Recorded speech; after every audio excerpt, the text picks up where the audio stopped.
그래서 7월 28일 수업입니다. 어, 이제 회귀 분석이 거의 막바지예요. 지금 근데 단원 이름을 이제 회귀 분석에서 선형 회귀로 바꿔놨고요. 다음 주에 로지스틱 회귀라고 하는 또 다른 분석 기법을 소개를 해드릴 거예요.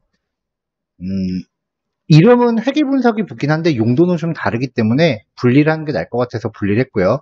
오늘 선형 회귀에서 마지막으로 잔차 분석이라는 주제를 정리를 할 겁니다.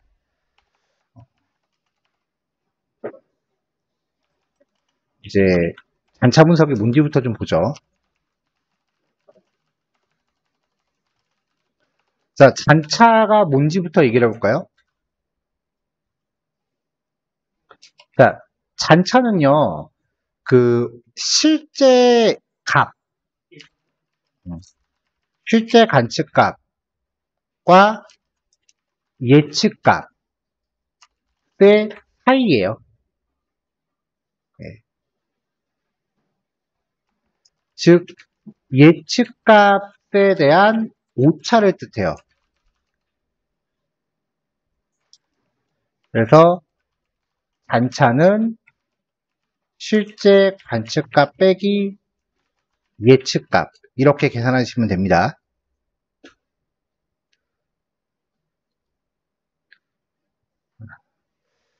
잔차를 분석하는 방법들이 되게 많은데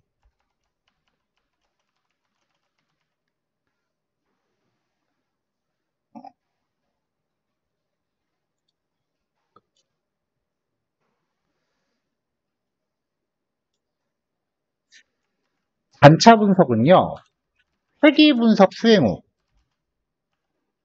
회귀 분석 수행 후 그 회귀 분석이 적절하게 수행됐는지 그리고 모델이 데이터에 적합한지를 평가하기 위해서 써요.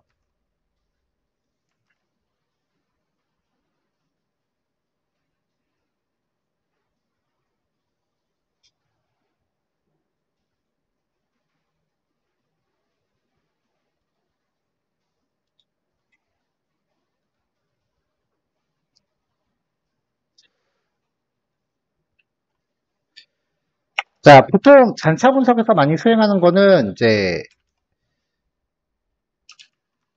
잔차의 선형성을 보고요. 그 다음에 잔차의 정규성, 세 번째가 잔차의 독립성을 봅니다. 등분산성.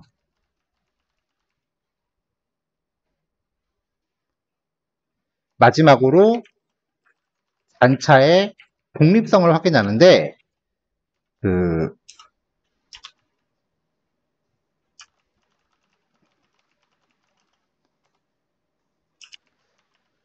단순 선형 회귀에서는 생략을 해요. 보통.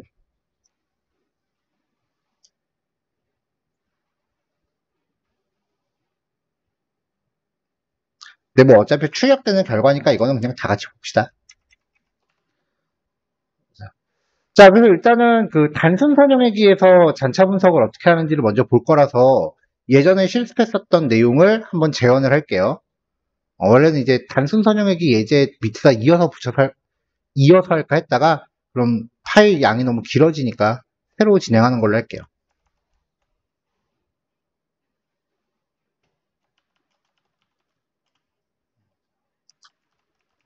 자, 작업 준비하죠. 팩트 참조부터 합시다.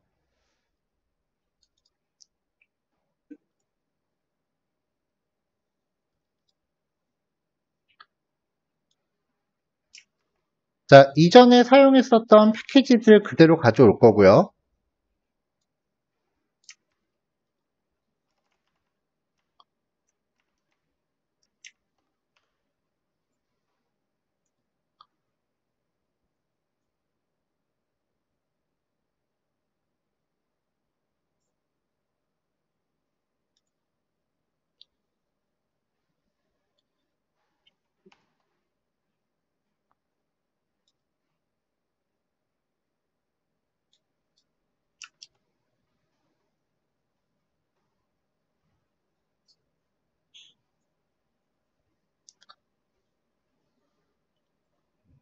이제 가져오는데 제법 오래 걸리네요.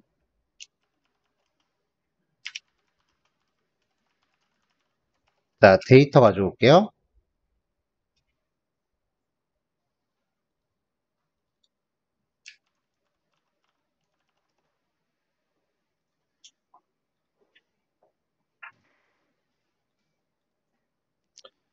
자, 우리 단순 설명회기 분석했을 때 진행했었던 그 첫 번째 예제 데이터, 요걸 가지고 진행을 할 거고요.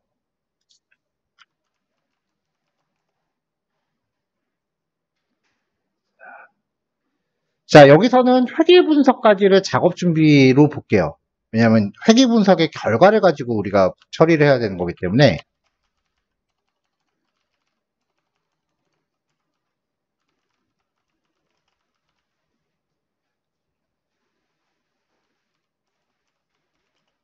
자, OLS는 이 OLS 패키지가 지금 필요가 없어요. 왜 이걸로 할 거니까. 자, myOLS df 주고 x는 스피드, 그 다음에 y는 dist로 주면 되죠. 자, 이렇게 해서 분석을 수행을 할게요. 처음부터 다시.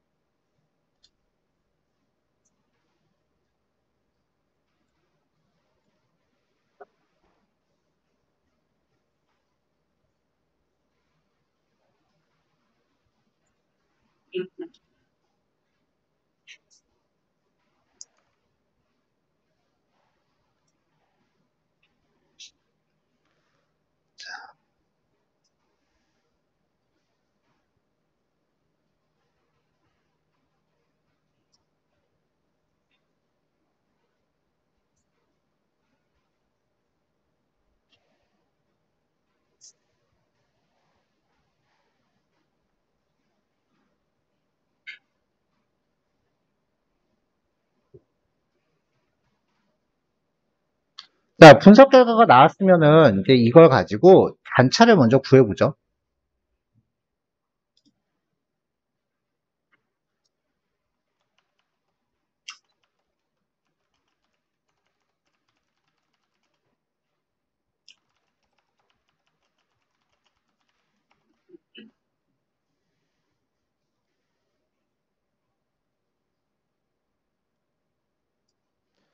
자, 잔차를 구하려면 먼저 예측값을 먼저 구해야겠죠? 잔차를 구하기 위해서 먼저 예측값을 도출하겠습니다. 음. 이 예측값을 뭘로 구할 거냐면은 이게 스피드에 따른 제동거리니까 이걸로 이제 회계 분석을 해서 공식이 나왔죠? 거기에다 이 x값들을 다시 넣어주는 거예요. 그러면은 회계 분석의 결과로 만들어진 공식을 통해서 DIST가 계산이 되겠죠. 그러니까 계산된 DIST와 실제 DIST를 비교하는 거예요.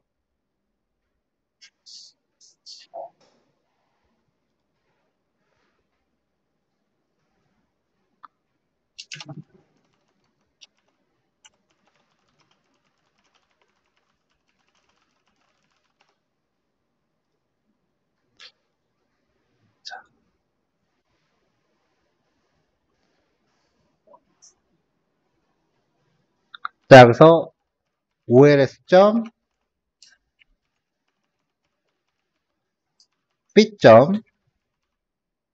predict라고 하면서 여기다가 df에 스피드를 주면은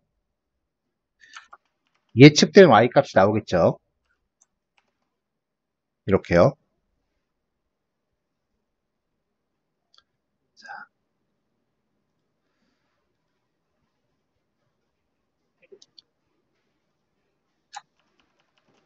자, 그래서 이제 잔차를 구하면 되는데, 뭐 잔차를 구할 때는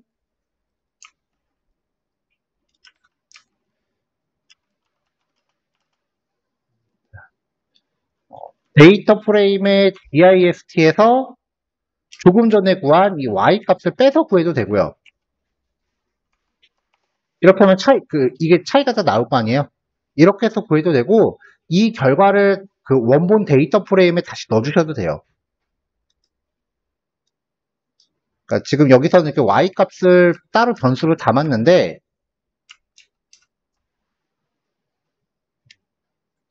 이렇게 담았는데, 얘네들을 그 원본 데이터 프레임에 병합을 시킬게요.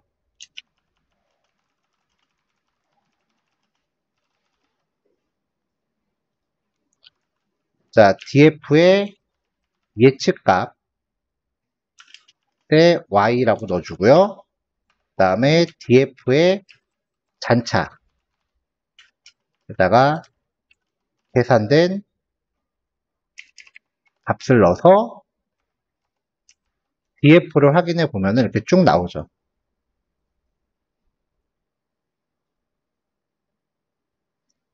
자, 이것도 헤드만 확인을 합시다.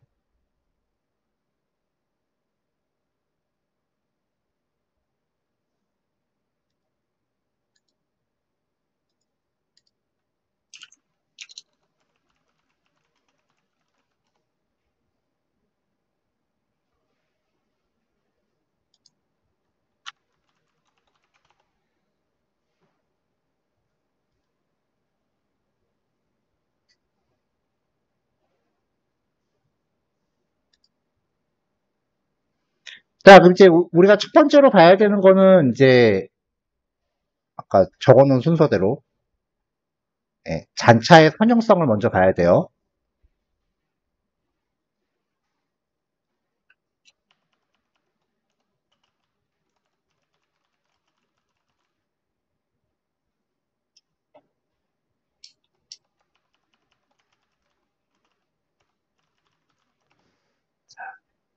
잔차를 먼저 시각화를 먼저 해요, 보통은.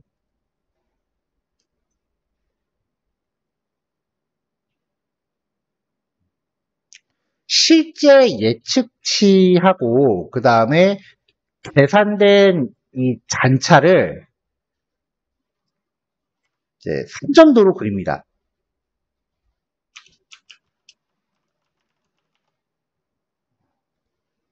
그래프 초기화 코드를 먼저 좀 가져오죠. 이거는 작업 준비에다가 넣겠습니다.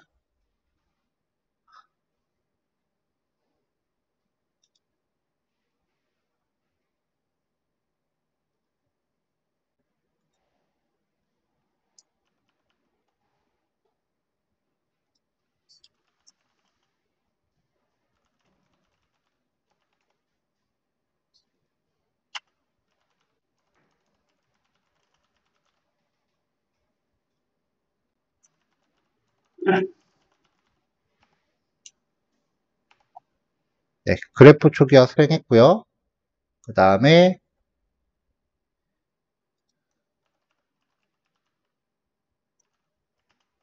한점도 그래프는 준비해 놓은 게 있네요. 자, 요 df를 가지고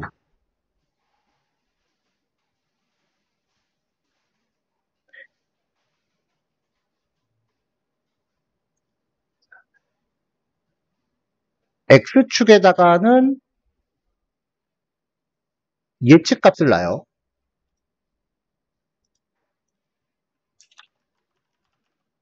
그리고 y축에는 잔차를 놔요.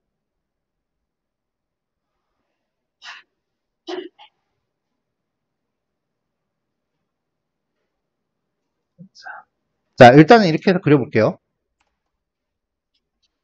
자, 그럼 이렇게 나와요. 근데 이것만 봐서는 이게 지금 추세선이 그려진 게 직선으로 쭉 가고 있기는 한데, 추세선으로 간 게 이게 직선으로 가고 있긴 한데, 원래 얘가 추세선을 그리면은 선형외기로 그리기 때문에 직선이 나올 수밖에 없어요. 지금 이 상태로 그냥 그리면. 그러니까 추세선의 기본은 그냥 무조건 직선이에요. 그럼 이걸로 판별하면 안 되지. 그래서 파라미터를 추가해요.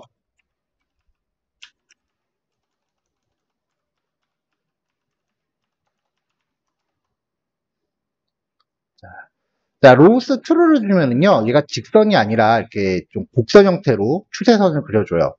방정식이 바뀌어요. 선 색깔은 좀 빨간색으로 갑시다. 알아들었나?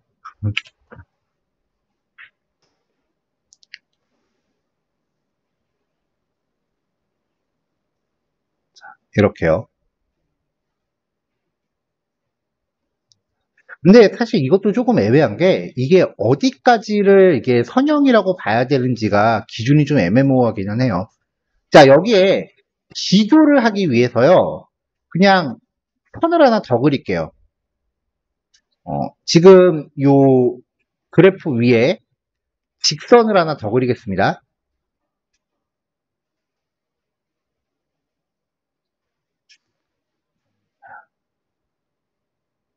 자, 지금 X축이 예측값이죠. SB 점 라인 플롯 X는 레인지. 코드가 좀 길어지네. 잠깐만요. X민은 DF의 예측값의 민. X 맥스는 DF의 예측값의 맥스. 그래서 X 레인지는 리스트 레인지 X민부터 X맥스 플러스 1까지. 그러면은 이 X 값의 범위에 대해서 쭉 리스트가 하나씩 만들어지는 거죠.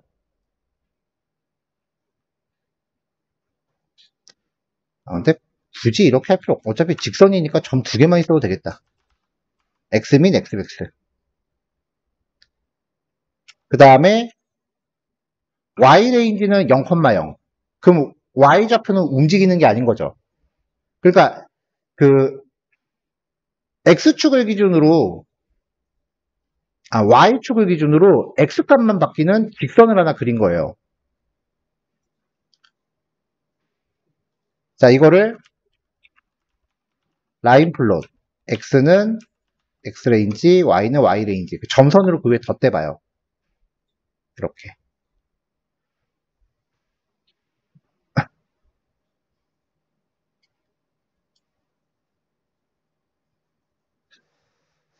자, 잔차를 시각화했을 때 모든 예측값에서 가운데 점선에 맞추어 잔차가 비슷하게 있어야 합니다. 빨간 실선은 잔차의 추세를 의미하죠. 빨간 실선이 그 점선에서 크게 벗어난다면 잔차가 크게 달라진다는 의미이므로 선형성이 없다는 것입니다.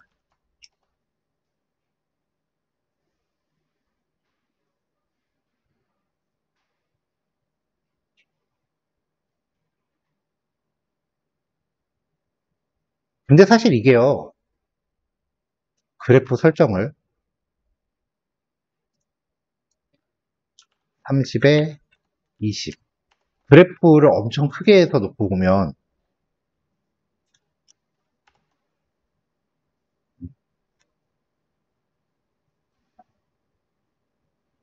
부족한가? 더 키워야겠다.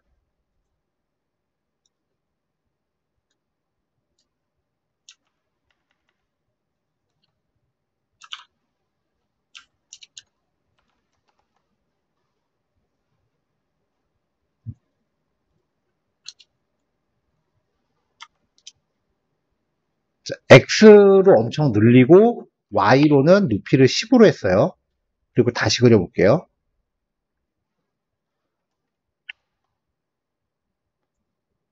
왜 반영이 안 되냐?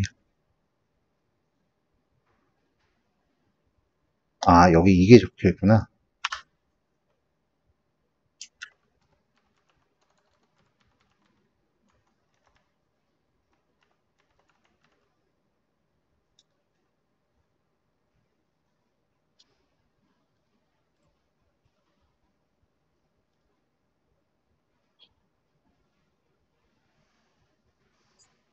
자, 이렇게 놓고 보면은 옆으로 길어지면 길어질수록 사실 이게 선형이 맞는지 안 맞는지 판단하기가 좀 애매할 거예요. 그렇죠? 이게 옆으로 길어지면 길어질수록 이게 간격이 좀 더 작아 보일 거 아니에요.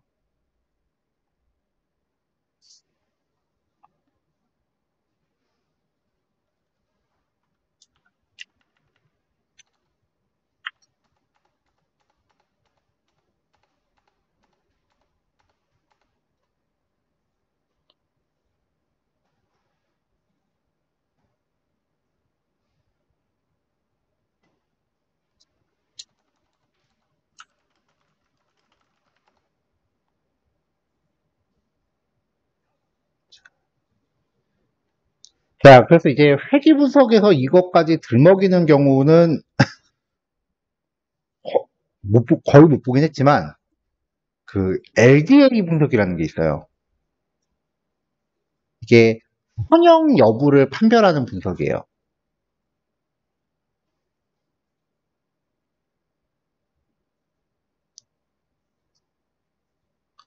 그래서 X하고 Y를 줬을 때 그 얘가 이제 선형이 맞는지 안 맞는지 그거를 이제 확인시켜주는 분석인데 얘도 패키지가 사이클런이에요.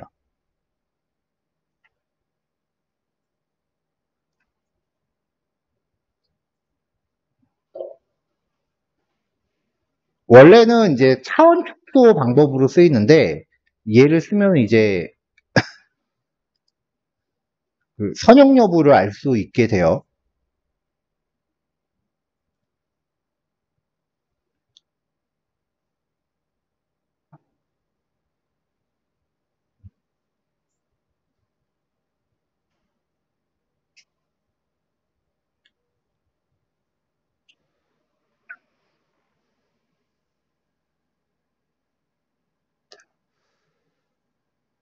자, 선형 판별 분석은 이제 사이클런은 들먹여야 되니까 일단은 조금 뒤로 밀어서 보기로 하고요. 일단 이게 단차를 시각화해서 단차의 선형성 여부를 판별하는 거다라는 거고요.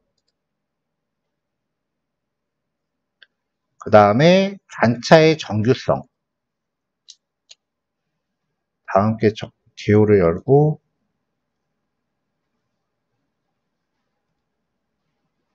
정규성, 등분산성, 독립성. 오케이.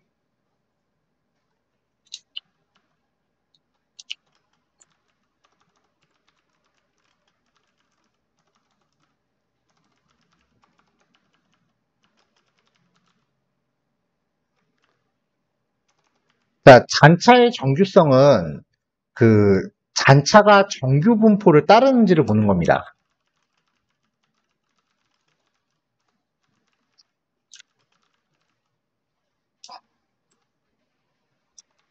시각화는 이제 QQ 플롯이라고 하는 그 그래프로 확인을 해요.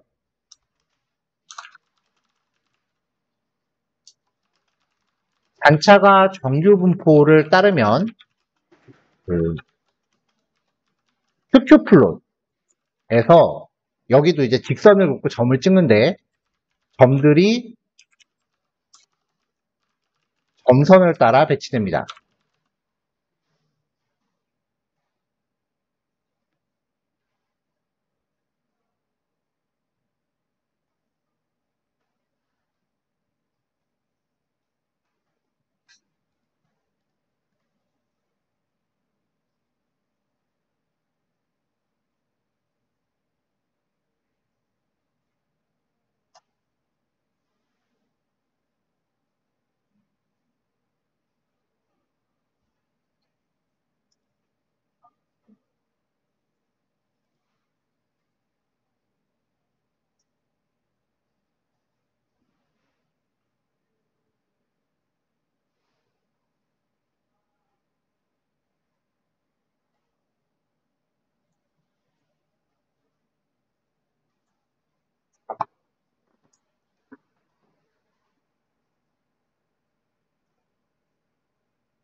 큐큐플로 패키지가 뭔지가 기억이 안 나네. 잠시만요.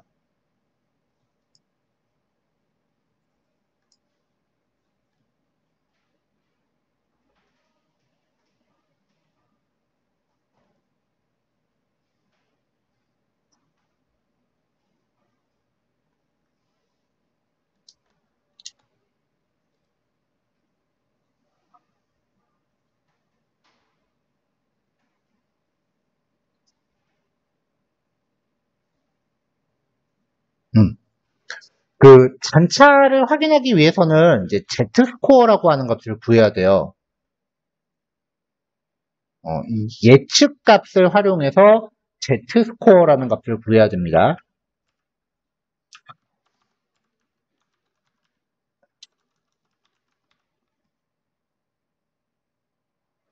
우리가 이제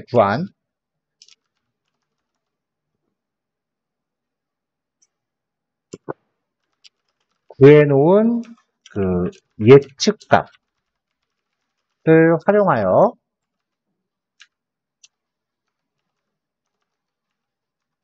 Z스코어 값을 구합니다.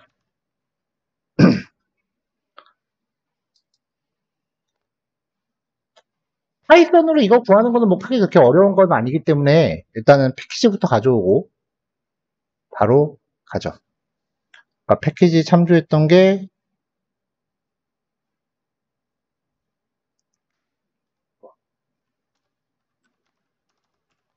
자, import sci py.state 프롬으로 갈까요?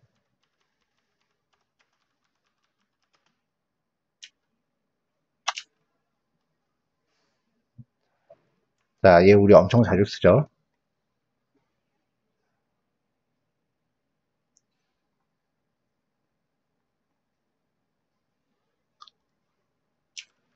자, df에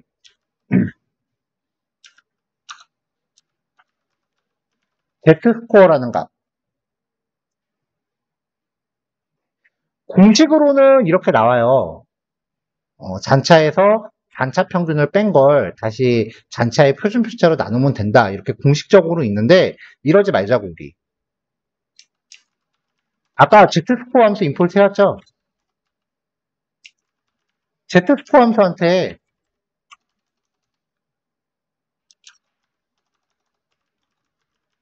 예측 값을 줍니다. 그래서 아까 위에 거 임포트 안 했네요. 임포트 한 거 실행 안 했네요.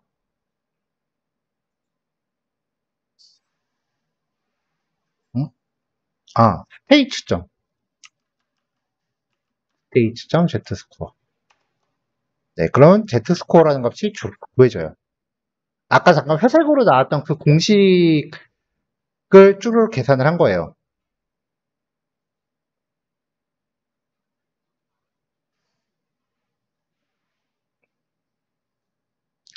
자, 이렇게 구해진 이 단차를 가지고, Z스코어를 가지고, 첫 번째 단계가,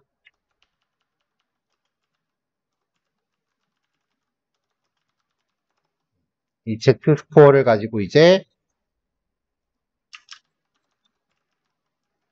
스테이츠점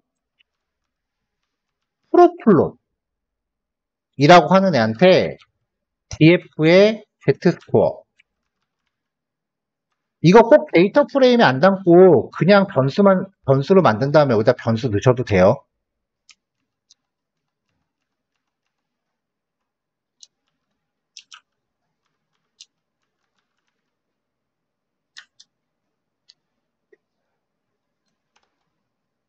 자, 얘를 실행하면은 이제 그래프에 우리가 그릴 수 있는 좌표들이 쫙 하고 나와요. 보시면은 array 두 개 있고요. 전체적으로 여기부터 여기까지가 일단 하나. 여기 마지막에 콤마 찍고 뒤에 뭐가 하나 더 있죠. 마지막 거는 무시하셔도 되고요. 지금 나와 있는 위쪽 어레이가 X좌표, 아래쪽 어레이가 Y좌표예요. 이걸로 그냥 3점도 그린다고 보시면 돼요. 그래서 X, Y 그리고 나머지 거는 필요 없잖아요. 그래서 언더바로 가져올게요.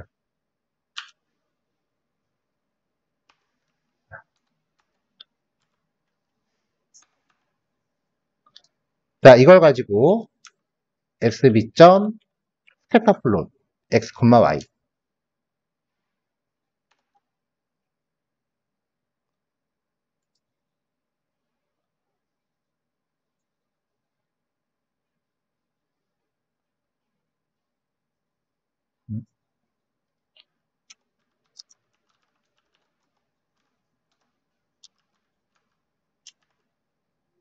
스캐터 플롯의 파라미터가 데이터.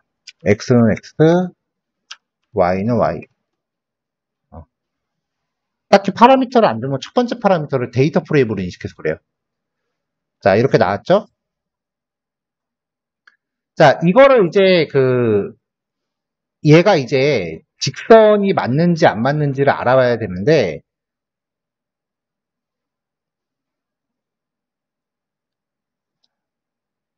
자, 대충 봤을 때 2,2니까 조금 더 배치하면 3, 3. 여기도 3,3. 그 정도 하면 되겠네요. 자, 이 위에다가 sb. 라인 플롯. x는 마이너스 3부터 3, 해주는구나.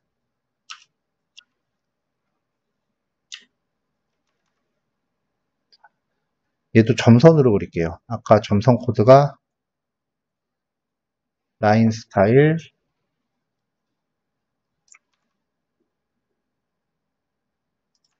네, 이렇게. 컬러가 두 개가 들어갔네. 이렇게. 이렇게 해서 이 점들이 이 빨간색 선. 지금 그래프 사이즈가 옆으로 좀 길어서 그렇지 얘는 Y는 X 그래프 1차 방정식 그래프 직선이거든요. 여기에서 많이 벗어나지 않아야 돼요. 가장 좋은 건 이 위에 그냥 따닥따닥 걸치고 있어야 되는 거고.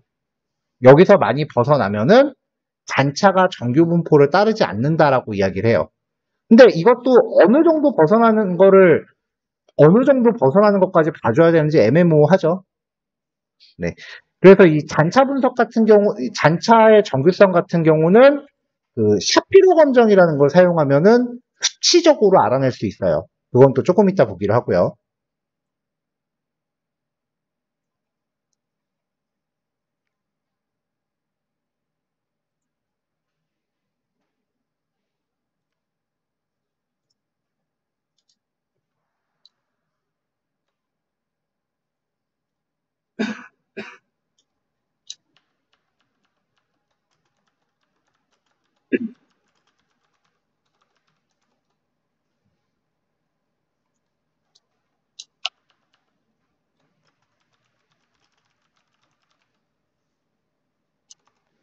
자, 잔차의 등분산성입니다.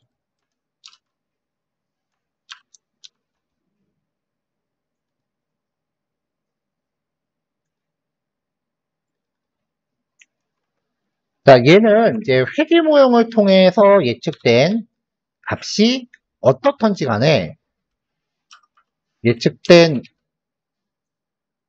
모든 값들에 대해서 잔차의 분산이 동일하다는 가정이에요.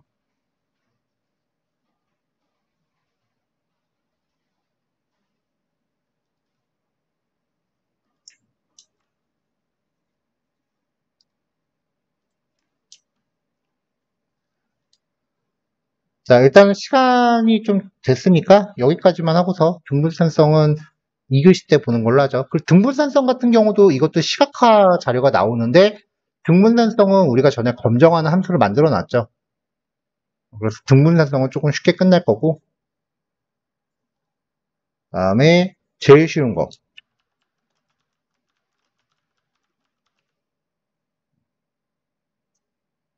단차의 독립성.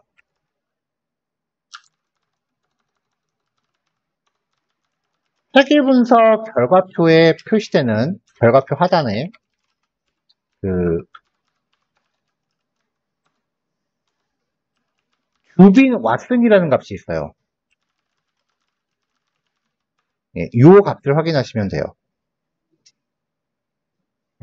보통 이제 우리 표기로는 더빈 왓슨이라고 불러요. 흔히 이게 DW라고 부르는데,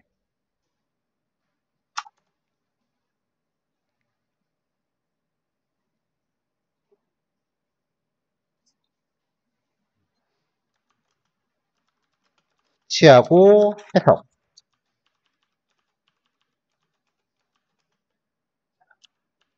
영이면 단차들이 양의 상관관계다. 즉, 독립성 아닌 거예요. 그 다음에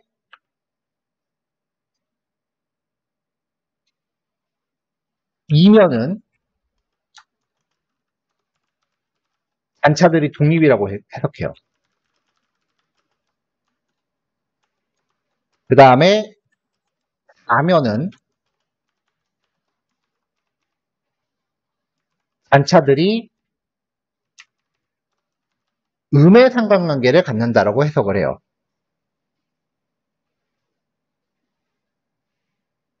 근데 이 수치가 여태까지 통계값 봐서 알겠지만 정수로 딱 떨어질 리가 만무하잖아요.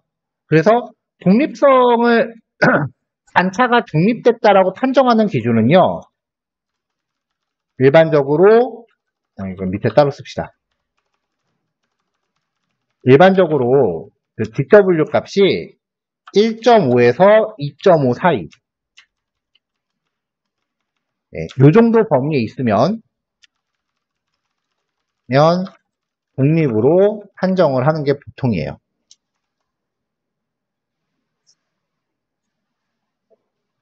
그럼 이거 어떻게 한다고? OLS 점 아까 분석했던 거 서버를 출력했을 때 여기 나오는 얘예요. 이 값을 확인하시면 돼요. 뭐 따로 함수를 써서 계산하는 방법도 있긴 한데 굳이 그럴 필요는 없죠.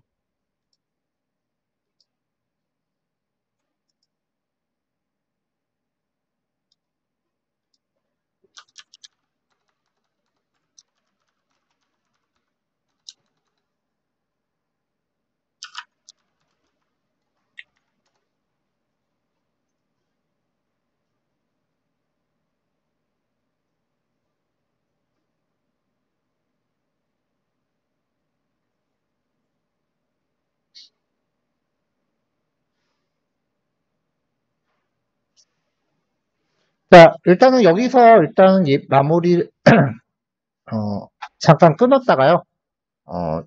잠깐 휴식하신 후에 등분산성 시각화 어떻게 하는지 보고 시각화한 애들을 수치적으로는 어떻게 확인하는지 다시 한번 또 훑을게요. 자, 조금 이따 봅시다.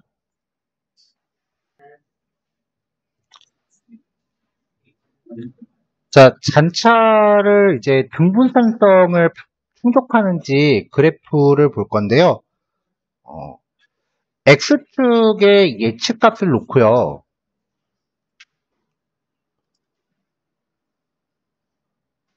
그 다음에 Y축에, 이게 잔차가 아닌데? Z스코어. 잔차구나. 자, Y축에 이제 잔차의 평균값을 구한 다음에, 이제 거기에 그 제곱근을 구해서 값을 그리면은 그래프가 나와요. 이때 이 그래프에 대한 추세선을 그렸을 때 얘가 얼마나 직선에 가까운지를 보는 거예요. 근데 이것도 시각화로 놓고 보기에는 좀 애매모호한 부분이 있죠.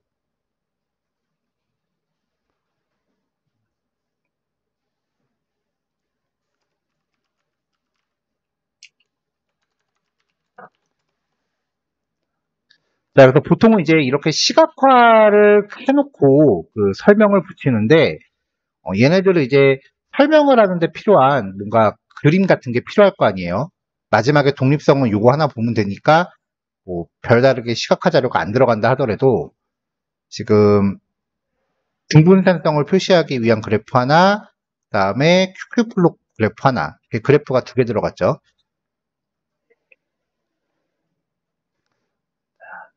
이 잔차를 놓고 히스토그램을 그려서 히스토그램으로 또 분포를 확인하는 경우도 있고요. 그 다음에 잔차도라고 불리우는 그림을 그려서 하는 방법도 있어요.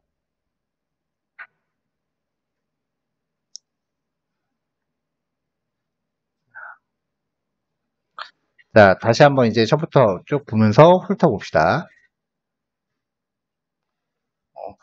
아까 그 예측값을 만들 때 이게 predict라는 함수에다가 그 독립변수를 주면은 얘가 예측값을 만들어준다고 했었죠. 사실 제가 알고 있던 방법은 요거였는데 자료 찾다가 재밌는 걸 또 하나 찾아서 마이너스 1.849460 이렇게 들어가요. 근데 이걸 굳이 계산하지 않아도 이 픽팩트 안에 값이 내장돼 있더라고요. 피티드 밸류스라는 값을 확인하면은 아까랑 동일한 값이 다시 출력이 돼요. 똑같은 값이더라고요. 잔차는 직접 구해야 되는 거고.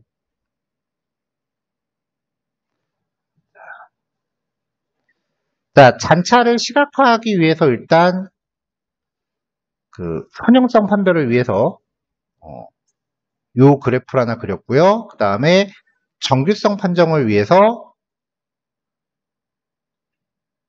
그 Z스코어. Z스코어는 예측값의 분산을 구해서 그 분산의 각각의 잔차들이 어느 위치에 존재하고 있는지를 판단하는 값이래요. 그리고 이걸 사용해서 이제 QQ플롯이라고 하는 걸 먼저 그려본다라고 했죠.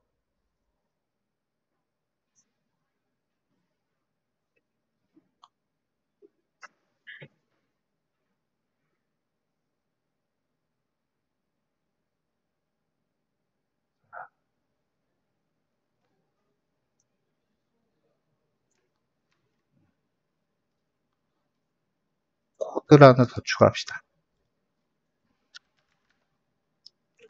자, OLS.P.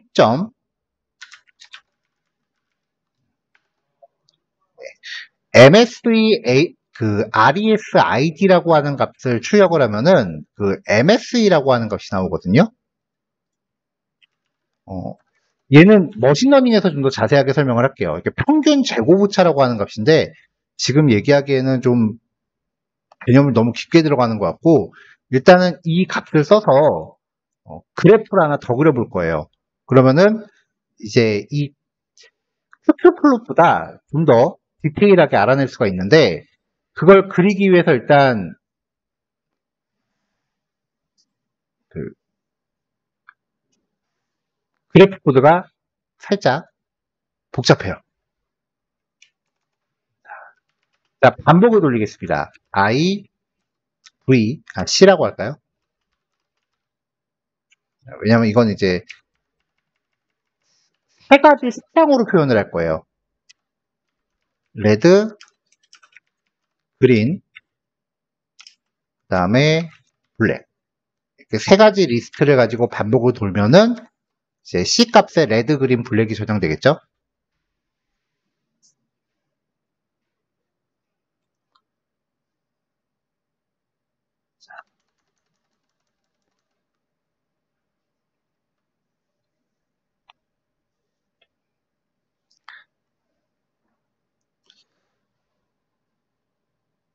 뭐야? 자, SB.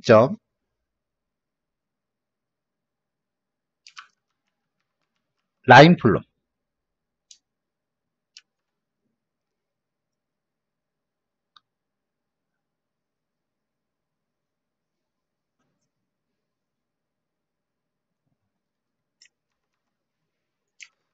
X축을 잡아줘야 되니까 잠깐만요. 이게 파이플롯에는 있는데 10원에도 이게 있는지 확인 좀 해볼게요. SB.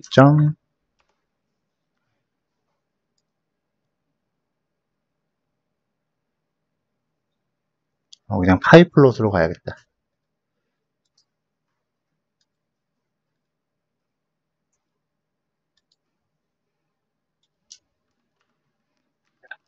자, PLT.AXH 라인. 이게 그냥 수평선을 그리는 기능이에요. 여기에다가 i가 인덱스죠. 일단 i에다 1을 더하고,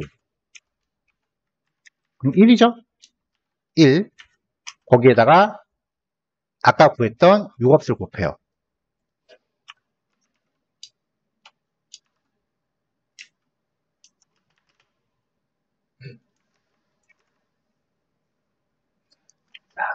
색상을 일단 C로 놓을게요.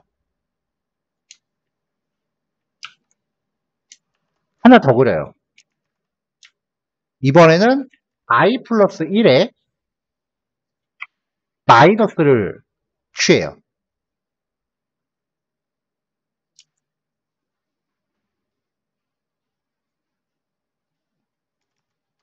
자, plt.show, plt.close라고 하면은 이 MSE SQ라고 하는 값을 구해서 플러스 범위, 마이너스 범위에 대해서 직선을 그린 거예요. 근데 그게 지금 이 MSE SQ가 2라고 가정합시다. 그러면은 i가 처음에 0부터 시작하니까 2 곱하기 1 하니까 그냥 플러스 2에다가 직선 하나 그린 거고 얘는 마이너스 2에다가 직선 하나 그린 거죠. 그 다음에 반복이 한 번 더 진행되면은 1 더하기 2니까 2, 2 곱하기 2. 그래서 4와 마이너스 4. 한 번 더 가면 6과 마이너스 6이 되겠죠. 그러니까 이 MSE SQ라는 값을 가지고요. 2배, 3배 하면서 플러스와 마이너스 쪽에 쭉 이렇게 선을 그려놓은 거예요. 요 빨간색이 지금 MSE SQ라는 값이라고 가정한다면 거기에 대한 마이너스 부분, 또 요 부분, 요 부분.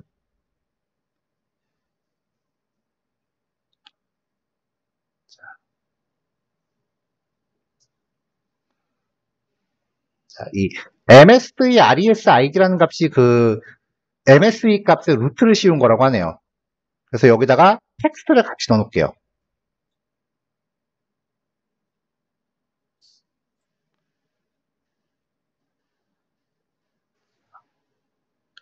지금 그래프의 x축 길이가 1에서 끝나고 있으니까.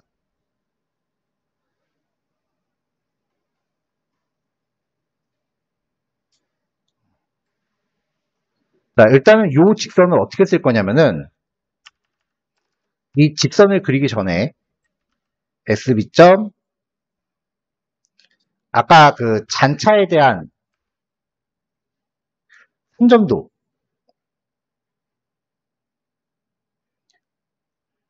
큐플롯 말고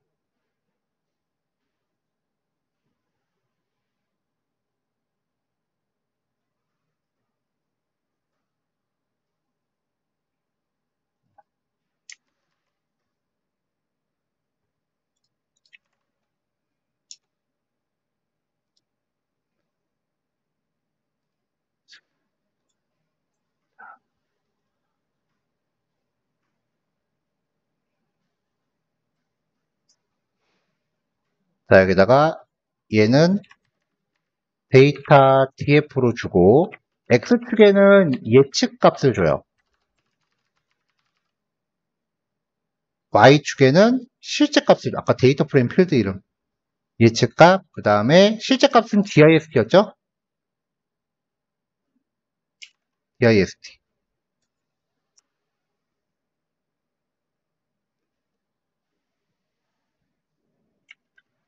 그 다음에 로스 트로가 아니고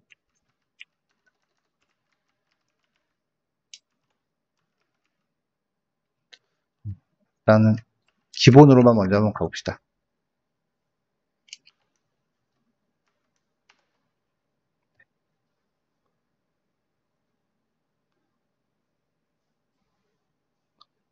아까 잔차가 거의 선형이었지.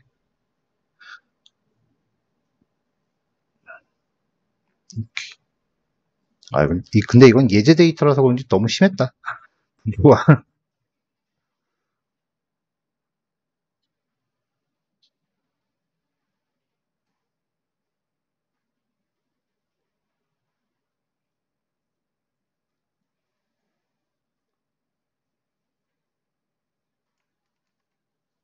자, 파라미터 좀 추가해서 모양 좀 다듬을게요.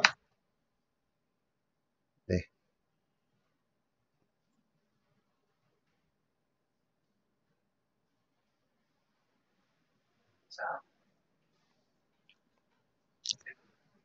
자, 이 RESID 플롯이라고 하는 건요, 우리가 아까 이거를 그리는 방법이 두 가지예요. 아까 우리가 단차를 구했잖아요.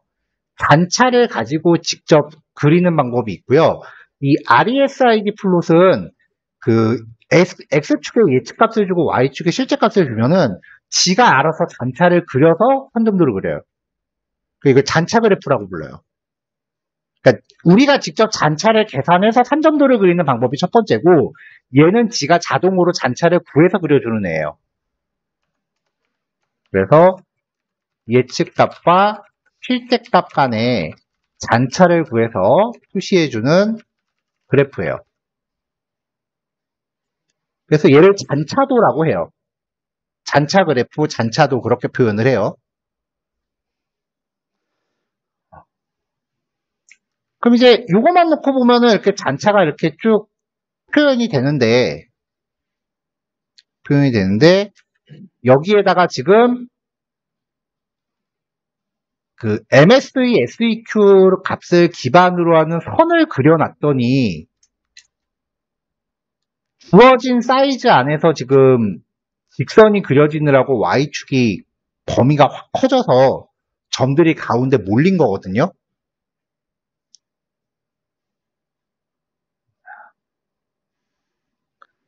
자, 여기서 이제 예측값의 최대치,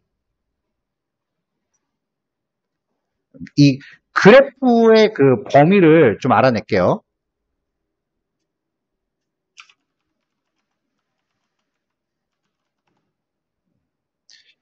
이게 X림 값을 가져오는 방법이 있는지 좀 확인해 봅시다.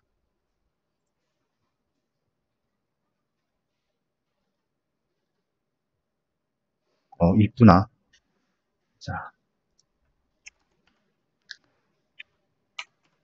자, 프린트 pl.xlim이라고 하면은 여기 출력되는 게 이 그래프 X축의 범위래요. 그러니까 지금 여기 왼쪽에 제일 가장자리가 마이너스 59. 어쩌고 저쩌고, 그 다음에 오른쪽에 제일 가장자리가 84. 어쩌고 저쩌고예요.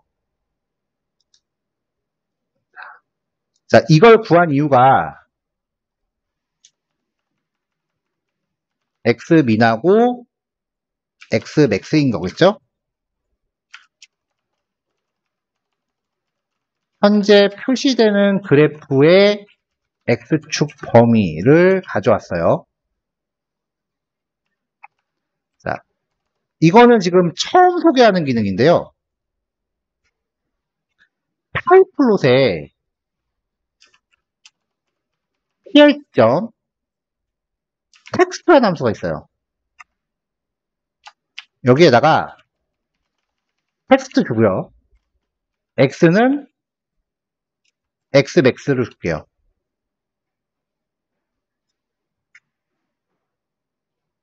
그 다음에 Y는 한 0으로 줄까요? 0. 자, 이렇게 하고 실행을 하면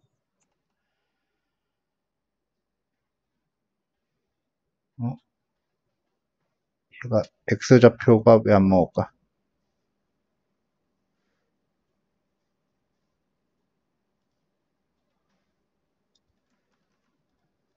파라미터 이름이 또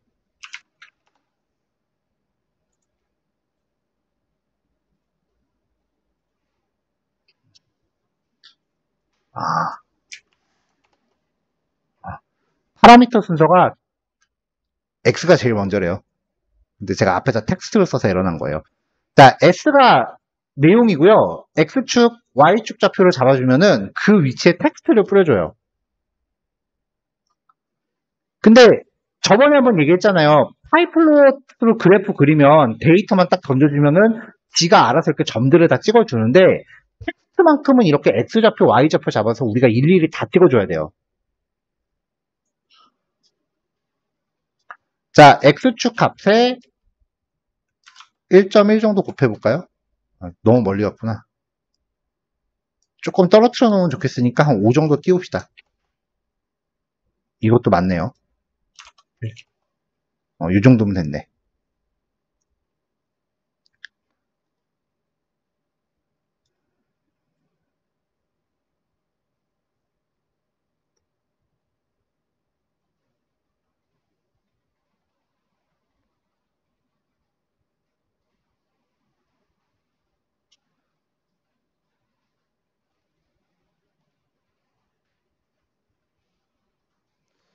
자, 얘를 통해서 이제 얘를 통해서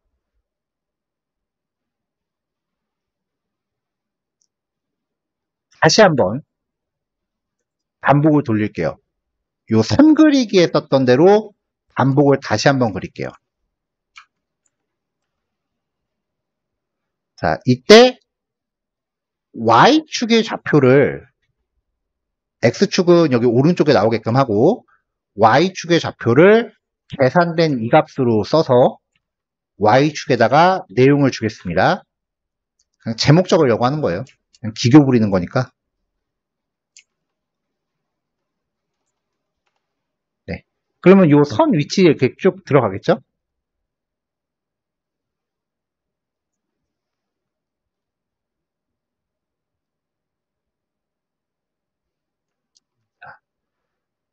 S의 내용을 라텍스 수식을 적용해서 넣을게요. 얘는 마이너스 값. 이건 저도 미리 준비한 거 그냥 복사해서 넣은 거예요.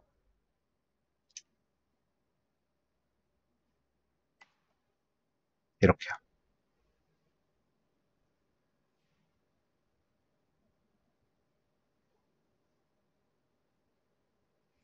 자, 요 그래프 상에서 빨간색 선 안에 파란색 선이 만약에 이 잔차가 정규 분포를 따른다면 대략적으로 빨간색 선 안에 65에서 70% 정도 선들이 그렇게 들어가요. 그 다음에 이 초록색 범위 안에는 대략 95% 정도. 그리고 나머지 것들은 까만색 선 안에서 놀아야 돼요. 그러니까 전체적으로 이렇게 모여있는 형태가 되겠죠. 예, 그 정도, 그 분포에 따르면은 대략적으로 정규 분포를 따른다라고 봐요.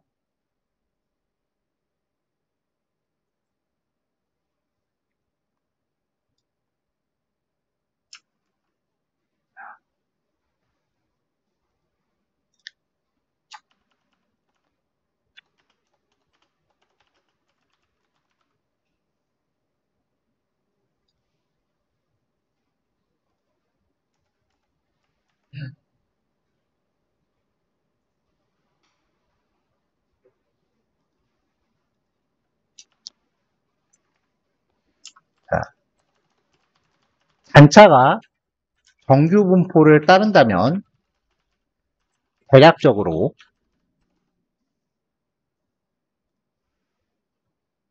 네,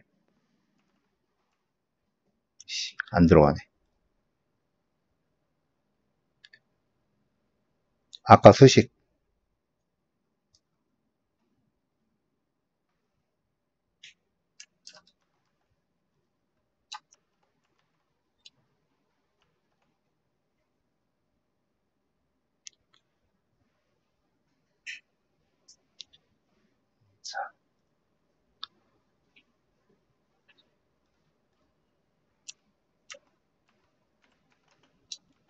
플러스 마이너스 기호 좀 확인 좀 할게요.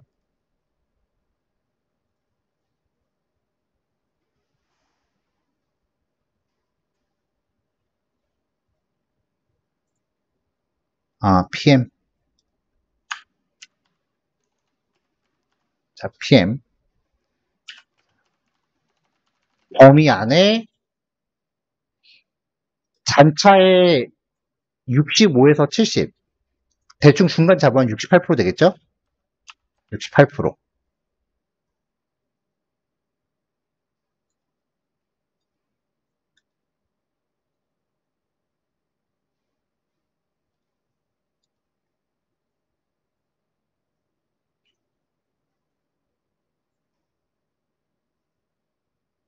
그리고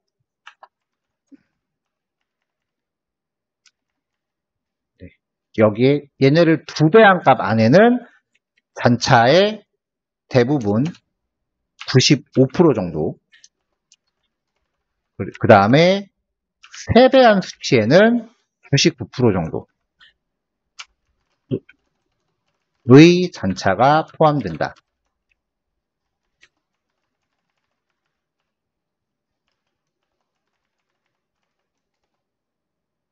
이렇게요. 근데 지금 우리가 원하는 건 다 좋다 이거야. 시각화로 이렇게 확인해 볼 수도, 이거는 뭐 그 의심의 여지가 없죠. 빨간색 선 안에 다 물려 있으니까. 근데 이거를 실제로 분석을 했을 때 점들이 퍼져 있으면 아무리 수치값도 이렇게 제시해줘도 그래프로 보면 일단 어느 정도 감으로 찍을 수밖에 없다고요.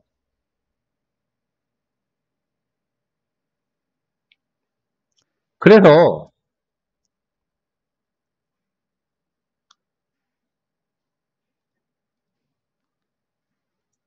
이 값을 계산을 해봅시다.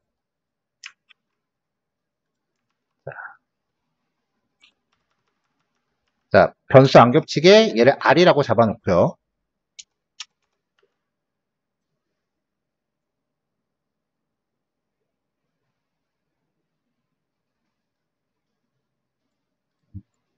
이것도 미리 준비한 코드 갖다 놓게요.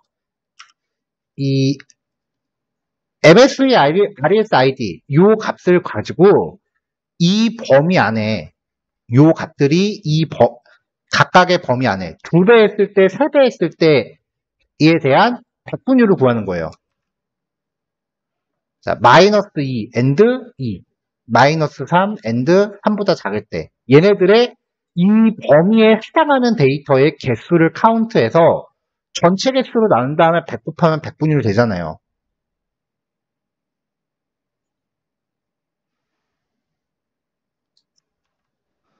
자, 처음부터 다시 리뷰를 할게요.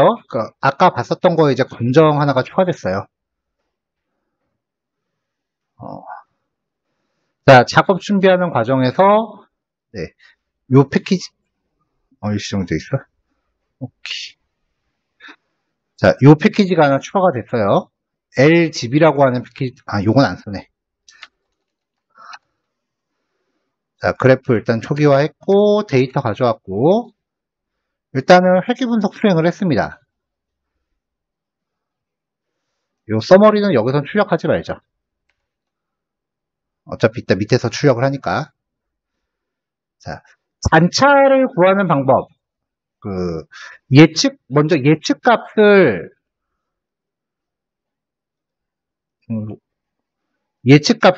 프리딕트 함수한테 줘서 구하는 방법이 있고, 그 다음에 fitted values라는 값을 확인하면은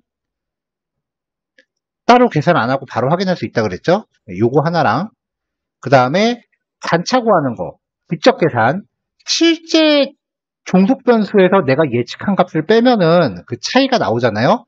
이 차이가 골고루 분포되어 있는지를 보는 게 이 전체 과정의 목적이에요.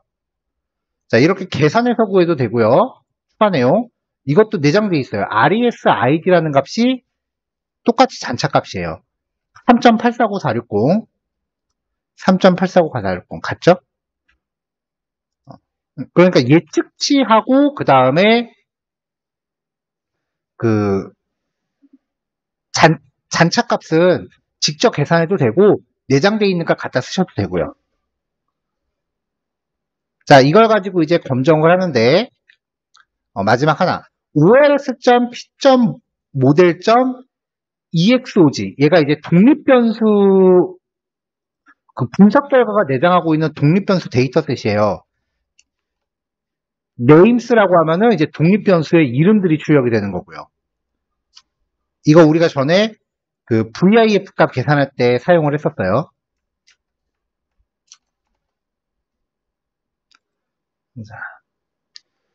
자, 어쨌건 예측 값하고 잔차를 원본 데이터 프레임에 이제 넣어놨고요. 첫 번째로 잔차의 선형성, 시각화. 자, 레그 플롯을 그려서 여기에 대한 그 추세선을 곡선 형태로 그린 다음에 이게 직선에 얼마나 가까운지를 보면 된다고 했는데 이걸로는 판단이 되게 쉽지는 않아요. 근데 그 회귀 분석이요. 지금 우리가 단순 모모 회귀 분석이죠. 단순 선형 회귀 분석. 그 다음에 다중도 다중 선형 회귀 분석. 그러니까 애당초 선형을 가정하고 들어가는 거예요, 이거는. 그래서 이거는 우겨야 돼요. 선형인 거는. 그 다음에 정규성. 잔차가 정규 분포를 구하는지 확인하는 건데, 일단 QQ 플롯하고 잔차도라는 게 아까 있었죠. 자, QQ라는 값을 구한 다음에 이 값을 활용해서 아까 QQ 플롯이라는 거를 이제 그리는 방법이 있다라고 했어요. 사실 요거랑 아까 이 잔차도,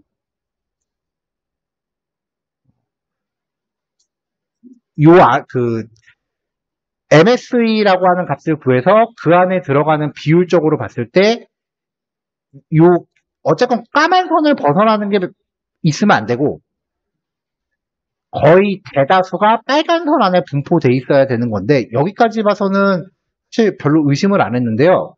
사실 지금 이 검정은 샤피로 검정이라는 게 있어요. 그래서 이 샤피로 검정을 수행하면은 정규 분포를 따르는지 안 따르는지를 알 수 있는데 여기서 조금 의외였어요. 얘는 귀무가설이 모본의 표집단의 정규 분포를 따른답니다. 근데 p-value를 봤더니 0.05보다 작아요. 그러니까 귀무가설 비각하고 대립가설을 채택해야 돼서 이게 정규성을 따르지 않는다라고 지금 나왔거든요. 요 결과는 저도 사실 좀 의문이기는 해요. 어쨌건 이제 잔차가 이제 정규 분포를 정규 분포를 따르는지 따르지 않는지는 세 가지 방법이 있다. QQ 플롯, 그 다음에 잔차도 그리는 거, 그리고 샤피로 검정하는 거. 그 다음에 이제 등분산성. 등분산성 같은 경우에도 이제 이 그래프를 그려놓고 이 점들이 요 빨간색 선을 그렸을 때 얘가 얼마나 직선에 가깝냐를 보는 건데 우리가 봤었던 등분산성 검정하는 거는 변수가 계속 2개씩 필요한 거라서 잔차는 지금 데이터가 하나잖아요. 그래서 잔차 검정에서는 쓸 수가 없는 애였고 브로이슈 패건이라는 검정이 있대요. 얘가 귀무가설이 등분산성 가정이 만족된다. 오차 분산이 독립변수랑 관련이 없다. 그 다음에 대립가설은 등분산성 가정이 만족되지 않는다. 이렇게 해서 검정을 했을 때 p-value가 0.05보다 크죠? 그럼 귀무가설을 채택할 수 있으니까 등분산성 가정이 만족된 거예요. 이렇게 수치적으로 보시면 되고요. 마지막으로 독립성은 요거 보면 된다 그랬죠. 얘가 1.5에서 2.5 범위에 있으면은 요게 이제 맞다라고 판정을 하는 건데 만약에 이 세 가지 검정 중에 뭔가 하나가 위배가 된다라고 하면은 그때는 이제 변수의 다양성을 줘가지고 검정을 다시 수행을 하는 거예요. 첫 번째로 취할 수 있는 거는 여러분들이 수집한 변수를 일단 표준화를 때리고 하는 거예요. 두 번째로 할 수 있는 거는 변수의 레코드 수를 늘리는 거예요. 변수의 가지수를 늘리는 게 아니라 데이터 표본 자체가 작아서 그럴 수도 있기 때문에 일단 데이터 표본을 최소 30개 이상으로 늘리셔야 돼요. 그래도 안 되면 다른 변수를 또 투입을 해보는 거죠. 그때 투입되는 변수는 대부분 통제 요인으로 투입하셔야 돼요. 이런 과정을 거쳐서 내가 만든 모델이 설명력도 충족하고 이 세 가지 검정도 무사 통과하면은 이제 걔를 채택할 수 있는 거예요. 네, 보통은 그래야 돼요. 네.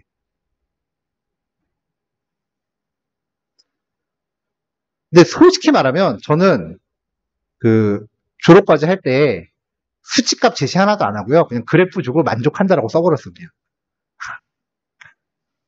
그냥 내 기준으로는 만족한 것 같았어. 라고 우겼어요, 그냥.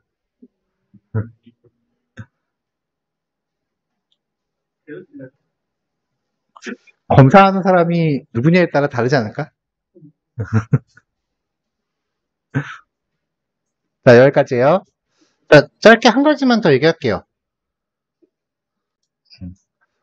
우리가 이제 현실적으로 데이터 분석을 할 때, 뭐, 비즈니스에서 사용하는 마케팅 데이터다라고 했을 때, 그게 정규 분포를 따르기가 쉽지가 않아요.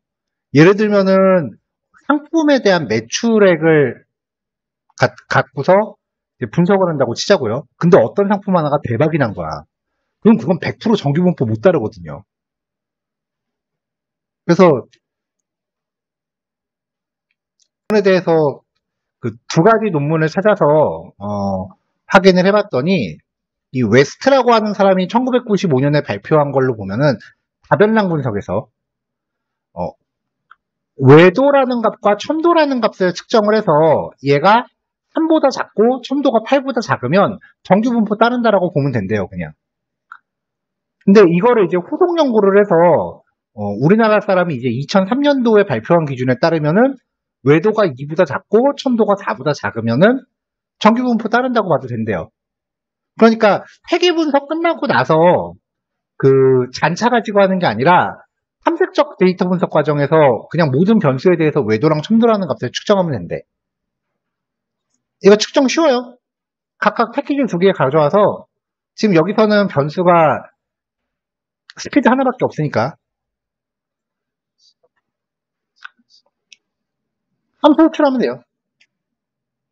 이게 원래 외도라고 하는 값이 분포의 비대칭도를 뜻하는 건데 이게 뭐 0보다 작고 그 0보다 작으면은 오른쪽으로 치우치고 그 다음에 0보다 크면 왼쪽으로 치우치고 뭐 그런 걸 뜻하는 값이에요. 그래서 얘를 재봤더니 마이너스 0.1 나왔고요. 그 다음에 잔차가 아니라 그냥 첨도. 자, 첨도 같은 경우에는 스피드로 봤더니 마이너스 0.6 나왔어요. 그냥 변수별로 이거 다 측정해갖고 이게 절대값을 측정했을 때 외도의 절대값이 3보다 작거나 2보다 작거나 혹은 첨도의 절대값이 8보다 작거나 4보다 작거나 저희가 지금 잔차인데 데이터에 그러니까 그 잔차를 분석하는 것 자체가 모든 독립 변수가 정규 분포를 따른다라는 거를 일일이 다 보기가 힘드니까 잔차를 가지고 보는 거잖아요. 근데 그냥 외도하고 첨도는 그냥 모든 독립 변수 갖고 다 보면 된대. 잔차 분석 중에 정규성 검정만. 왜냐면 딴 거는 비교적 그래도 쉬운데 정규성 검정은 좀 힘들어요. 응. 응. 지금 친구들 사용하는 때 혹시 이게 그 논문 봤더니 그 일단은 단순 선형외기 자체는 아예 고려를 안 했어. 보니까. 왜냐면 단순 선형외기를 하는 경우가 없다라고 생각을 한 것 같고 별량의 수가 300개가 넘어가면은 이걸로 설명이 잘 안 된대. 300개 이하의 경우에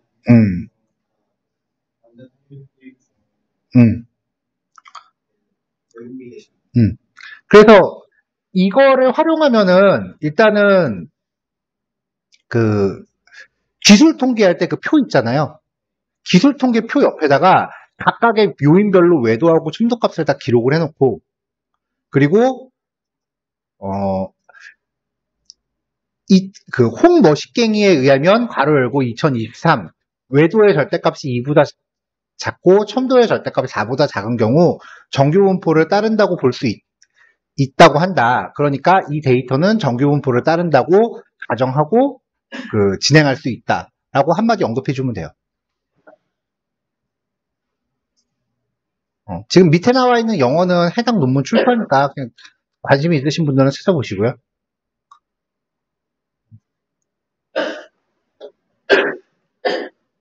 이렇게 가면 쉽대요, 좀.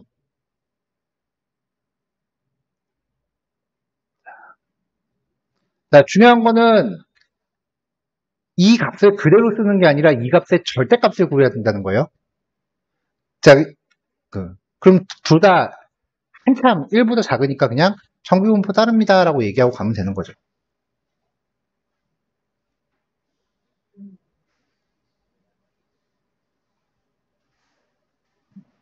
음. 잠깐 찾아봤는데 진짜로 인용된 횟수가 은근히 있더라고요. 그런 거 봐서는 그냥 이렇게 가도 될 것 같아요.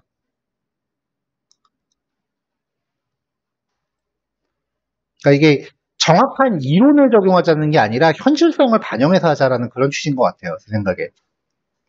네, 요거까지 정리하시면 됩니다.